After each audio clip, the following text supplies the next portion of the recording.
पूजा में हानि होगी। पूजा खो गई दुनिया से। लेकिन मैं तुम्हें याद दिला दूं, पूजा खो गई दुनिया से नास्तिकों के कारण नहीं, वैज्ञानिकों के कारण नहीं। पूजा खो गई दुनिया से पंडितों के कारण, पुरोहितों के कारण, तुम्हारे तथाकथित धार्मिक लोगों के कारण। अगर दुनिया को पुनः धर्म में प्रतिष्ठापित करना हो तो इसे धार्मिक लोगों से मुक्त करना होगा, इसे मंदिरों मस्जिदों के बाहर लाना होगा। ये कारागृह है, इसे वेद कुरान और बाइबल से छुटकारा दिलाना होगा। तो शायद फिर जिज्ञासा जगे, फिर शायद आदमी पूछने लगे कि ईश्वर है तो कहां है, तो कैसे पाया जा सकता है। और जब तक उस परम सत्य की अनुभूति ना हो तब तक तुम्हारे जीवन में फूल ना खिलेंगे, तब तक तुम बासे ही रहोगे, उदास, और तुम्हारे चेहरे पे मक्खियां रहेंगी। तुम मुर्दा रहोगे, तुम एक लाश हो जो अपने को किसी तरह ढो रहे हो। हर आदमी अपनी लाश ढो रहा है। राम नाम जान्यो नहीं, भई पूजा में हानि, कहीं रहीम क्यों मानी है जम के किंकर कानी। रहीम कहते हैं एक बात ख्याल रखना, धोखा दे सकते हो तुम पंडित को, पुरोहित को, धोखा दे सकते हो लोगों को, क्योंकि लोग अंधे हैं, तुम्हारे जैसे ही अंधे। और धोखा तुम दे सकते हो मंदिर में रखी हुई पत्थर की मूर्तियों को, धोखा तुम दे सकते हो कागज पर लिखी गई किताबों को, लेकिन मौत को धोखा न दे सकोगे।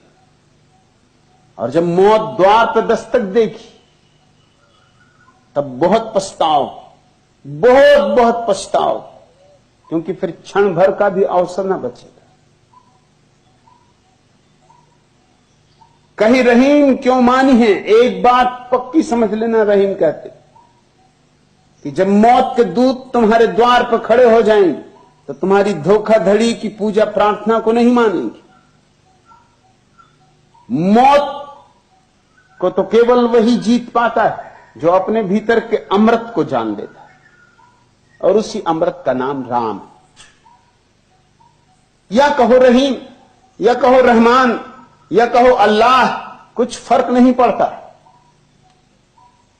तुम्हारे भीतर जो अमृत छिपा है उसको जिसने जान लिया, फिर मौत उसका कुछ भी नहीं बिगाड़ सकती। यह कसौटी, मौत ही एकमात्र कसौटी, मौत को जो जीतने में समर्थ है,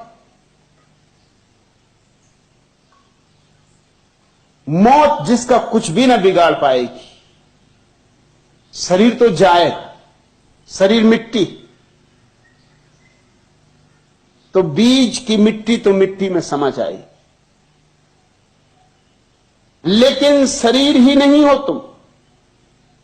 बीज सिर्फ बीज ही नहीं, उसके भीतर आकाश के फूल भी छिपे। जिसने अपने भीतर के फूल की खिलावट देख ली, जिसने भीतर के कमल को खिलते देख लिया, उस सहस्त्रदल कमल की जिसे आभा मिल गई, फिर मौत उसका कुछ भी नहीं बिगाड़ सकती। मौत उसके पास भी नहीं फटक सकती, बिगाड़ना तो दूर। जिसके भीतर का दिया जल गया, क्या उसके पास अंधेरा आ सकता है? मृत्यु तो अंधकार है। चूंकि तुम्हारा भीतर का दिया नहीं जला है, इसलिए तुम्हें अंधकार घेर लेता है। घेरे ही हुए, दिया जला कि अंधकार गया। इस दिए जलाने को ही रहीम ने राम नाम कहा है। अपने भीतर के राम को पहचानो, अपने भीतर के शाश्वत से परिचय करो, अपने भीतर के अनंत से पहचान बनाओ। और जिसने अपने भीतर के अनंत को जान लिया, कैसे जाना ये गौण, किस विधि से जाना ये बेमानी। तुम यहां आए,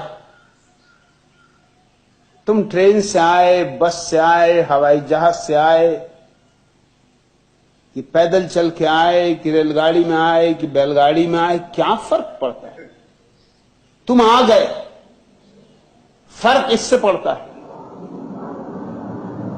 अपने भीतर के शाश्वत को जानना है।